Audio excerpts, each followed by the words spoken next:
Retratos Urbanos presenta la democratización del derecho a través del estudio jurídico Oroño, Ote y Asociados.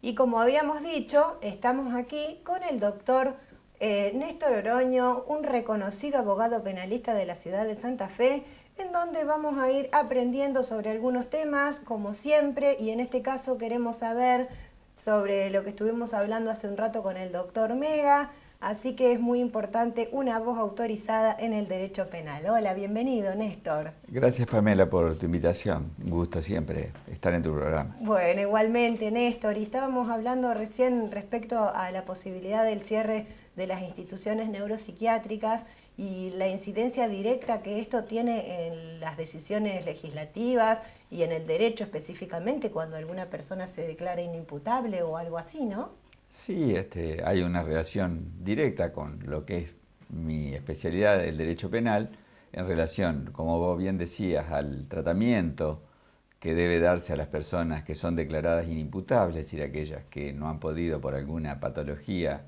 psiquiátrica comprender la naturaleza del acto delictivo, que por imperio del Código Penal deben ser tratadas, internadas en un establecimiento de este tipo. El Código nuestro es de 1921, habla de internación manicomial, pero como bien explicaba el doctor Mega, ya no existen más estas instituciones, sino otro tipo de instituciones que son necesarias para el tratamiento de estas personas a los fines de, primero, hacer cesar la peligrosidad para sí y para los demás. Y además el Código Penal establece la intervención de profesionales especializados en psiquiatría que auxilian al juez en esta labor de determinar, primero, si la persona ha tenido la capacidad de comprender la naturaleza delictiva del acto, la patología en todo caso que le ha impedido hacerlo, y luego, como decía, todo lo que es el seguimiento de la internación hasta que desaparezca esa condición de peligroso que motiva la imposición de lo que se llama técnicamente una medida de seguridad. Así, de ahí entonces la necesidad de este tipo de establecimientos. Claro, porque si no tienen que ir o a un hospital común o a la cárcel directamente. Cosa que a la cárcel no pueden porque no se les puede imponer pena, sino son susceptibles de una medida de seguridad curativa, en este caso consistente en el tratamiento psiquiátrico o psicológico, depende. Y a los hospitales comunes, por lo que ya explicaba el doctor y que vos le preguntabas, creo que es totalmente incompatible. Pero además hay otra cuestión que está contemplada en la ley 26.657 y que tiene que ver con el tratamiento de las adicciones, que tienen una íntima vinculación con lo que es el delito y sobre todo con determinada franja o gama de delitos. Las estadísticas por ahí en la Argentina no son muy confiables, pero marcan una vinculación muy alta y muy estrecha entre las adicciones a estupefacientes y la comisión de una determinada gama de delitos, por ejemplo, delitos contra la propiedad, hurtos, robos, arrebatos callejeros cometidos por personas adictas a estupefacientes, delitos contra las personas, lesiones, hasta homicidios, y además el narcotráfico a una escala insignificante, al menudeo, también tiene una íntima vinculación con el tema de las adicciones. Y lo que la ley 26.657 dice que las adicciones quedan contempladas dentro de lo que es la ley de salud mental. Entonces no se entendería cómo podrían tratarse lo que es la rehabilitación de estas adicciones sin la existencia de establecimientos especializados.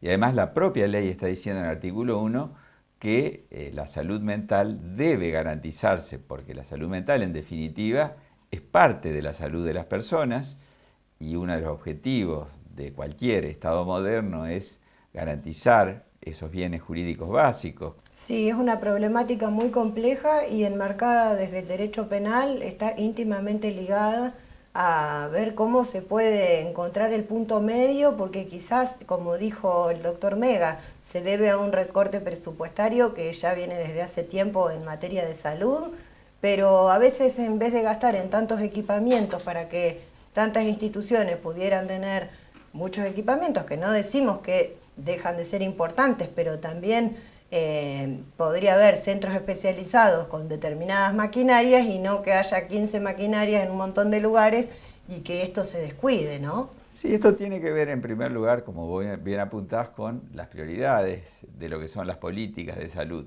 Y si vamos más allá, ¿cuáles son los fines del Estado? Creo que los fines del Estado no debemos ser especialistas en ciencia política para tratar de discernirlo, establecerlo. Son los que las personas comunes aspiramos. Primero, que nos den seguridad, educación, salud, y los servicios básicos que hoy sabemos que la sociedad demanda: agua potable, energía eléctrica, transporte. Entonces, y por supuesto el servicio de justicia, que es otro servicio fundacional o básico del Estado. Entonces, si el Estado repliega su accionar en estos servicios básicos, o lo que son estos fines básicos, no se entendería muchas veces, o no se entendería cuál es su razón última de ser. Yo creo que son cuestiones que me parece muy atinado de tu parte ponerla en la consideración pública para que la sociedad pueda tomar conciencia y debatirse. Muchas veces se debaten cuestiones que son importantes, pero quizás que no son que no son tan vitales como cuando hablamos de la salud, de la seguridad, de la educación. Y eso es lo que desde la sociedad y desde lo que son las instituciones, los organismos del Estado, el Poder Judicial, el Poder Legislativo y el Poder Ejecutivo, creo que debe debatirse y tomarse las medidas que sean más beneficiosas para la sociedad. Sí, lo que pasa es que a veces también está el estigma de que, bueno, de que los manicomios, los loqueros, como algunos los llaman, como que donde evidentemente los pacientes que están tal vez sufren mucho, porque obviamente son patologías que son muy graves, pero bueno, lejos de llamarlo peyorativamente los loqueros, también son un lugar necesario como para poder atender determinadas cuestiones que no dan abasto en los hospitales públicos comunes.